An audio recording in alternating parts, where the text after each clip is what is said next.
How much does fear play into preventing us from grasping perspective, though? Oh no, fear is everything.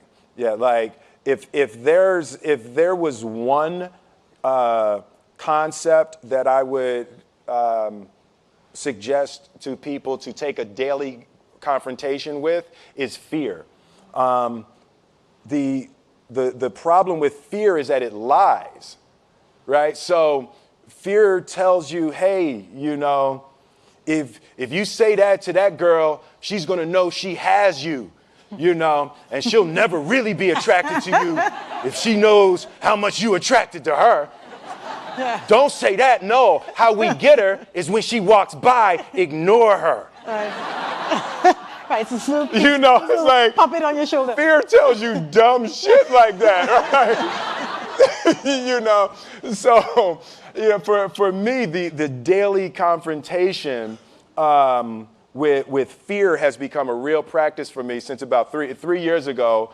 I went skydiving in Dubai, right? And skydiving is a really interesting confront with fear, right? So I gotta stand up. I'm sorry, I gotta stand up. All right. So all your friends, what happens? You go out. Oh, sorry. I dropped my thing. Yeah. So what happens is you go out the night before and you take a drink with your friends, and somebody says, "Yeah, we should go skydiving tomorrow." And you go, "Yeah, we'll go skydiving tomorrow." "Yeah, yeah." And you go, "Yeah." And everybody goes, "Yeah." Right? And you go home and you by yourself. You're like, Right? You're like, well, yeah, I mean, they was drunk too. Right? So maybe they not, maybe, I mean, we don't have to go. We don't have to do it. So then that night you're laying in your bed and you just keep, and you're terrified. You keep imagining over and over again jumping out of an airplane, and you can't figure out why you would do that, right? And you're laying there and you have the worst night's sleep of your life, but you still have the hope that your friends were drunk, right? So you wake up the next day and you go, down and you say where you were going to meet, and everybody's there. You're like, oh, shit. All right, cool, right? So you get in the van and you don't know that your friends had the same night that you had, because they're pretending like they didn't. They're like, yeah, man, my uncle's a Navy SEAL, and this is going to be great. I've been looking forward to this. And you're like, oh my God. And your stomach is terrible. You can't eat and everything, but you don't want to be the only punk who doesn't jump out of this airplane.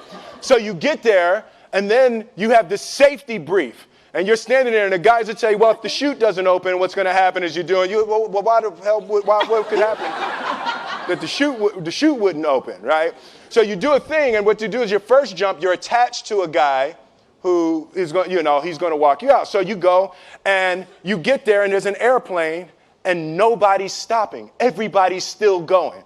So you get onto the airplane, and you're sitting there, and it's extra because you're sitting on some dude's lap, some stranger. You're sitting on his lap, and it's like, you're trying to make small talk. Yeah, man. So you be jumping with people all the time, huh? Right? So, and then you just want to make sure, you got kids, right? You got people you need to see, right?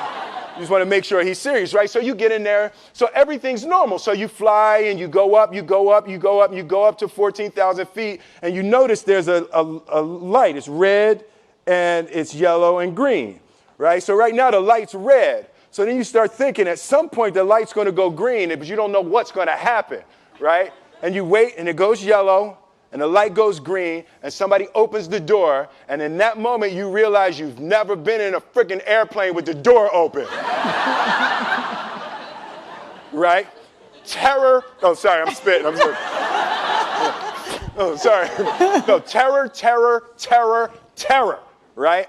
So you go, and then, if you were smart, you sat in the back so you don't go first, right? And then people start going out of the airplane. And you go, and the guy walks you up to the end of the thing, and you're standing, and your toes are on the edge, and you're looking out down to death. And they say, on 3. And they say, 1, 2, and he pushes you on 2 because people grab on 3, right? Right? And you go, and you fall out of the airplane, and in 1 second, you realize that it's the most blissful experience of your life. You're flying, right? It doesn't feel like falling, right? It's like you actually are kind of held a little bit by the wind, and then you start falling, and there's zero fear. You realize that the point of maximum danger is the point of minimum fear. It's bliss. It's bliss, and you're flying, right? And you're doing that, and then 20 seconds, 25 seconds, 40 seconds, and you have enough time to just kind of be like, oh, shit, that's that building. I saw like that one. Oh, you can see the ocean. Right? You start doing all of that, and the lesson for me was, why were you scared in your bed the night before?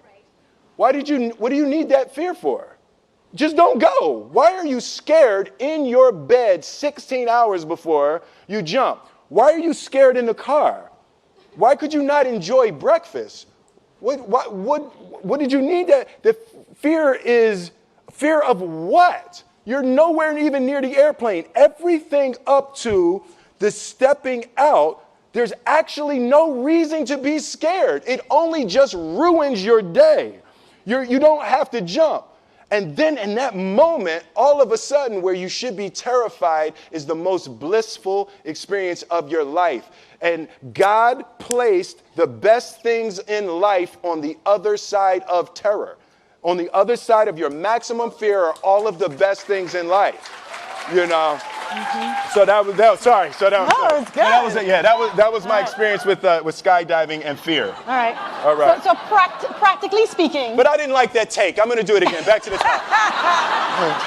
I can sell that better. Oh, no. When you decide to do something like that, like how does it work practically? Do you call your wife and be like, I might be dead tomorrow. Right. No, but that's. But I made a drunk promise. Yeah, I made a drunk promise. Yeah.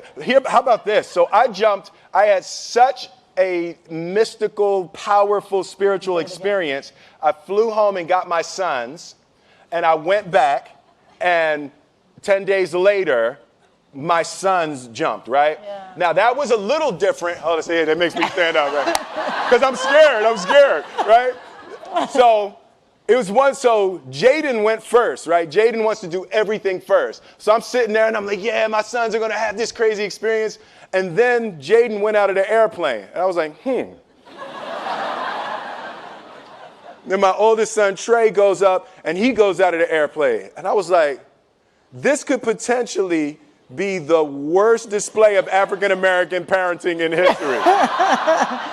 Right? I was like, both my sons just fell out of an airplane. Jumped. Right? Jumped. Right? Because I told them to. But again, the fear again. I was like, oh my God. So I told the dude, I was like, listen, I want to see them go out, but I also want to see them land. And he's like, no, it's cool. So this time we went out and we did the straight bullet, and I just went straight down past them. Right? I was like, and he's like, good. Right, did the bullet straight past, pulled the chute late. Oh, sorry, this makes me spit. I'm sorry. Pulled the chute late, landed, and then videoed them coming down. But it was like they had the same thing, the same experience with the fear. But that I'm telling you, the confrontation with fear is an absolute magical way of facing the things we have to do in this life. You know, forget security, live for experience. Right. So with that, every morning when I get out of the bed, you know, I haven't fixed everything in the world yet, so there's always something to do. And in this film, I read an interesting quote for the Siddhartha Gautama, the Buddha. He said that good people have to get out of the bed every day and try to empty the ocean with a ladle, right? And I thought that was, you know, I knew that was profound, and I paused for a second, and I said, all right, what the hell is a ladle, right? right? So that, I touched it on my iPad, it's ladle. Oh, it's like a big spoon, Okay. As we it's say like in a Philly. soup spoon. Yeah, it's like a soup spoon. I was like, why are you a soup spoon? So trying to empty the ocean with a soup spoon, as the mentality of how you wake up every day to try to do good in the world. So for me, I'm really driven by continually trying to elevate my mind and elevate my spirit and care for my body and to be able to love as many people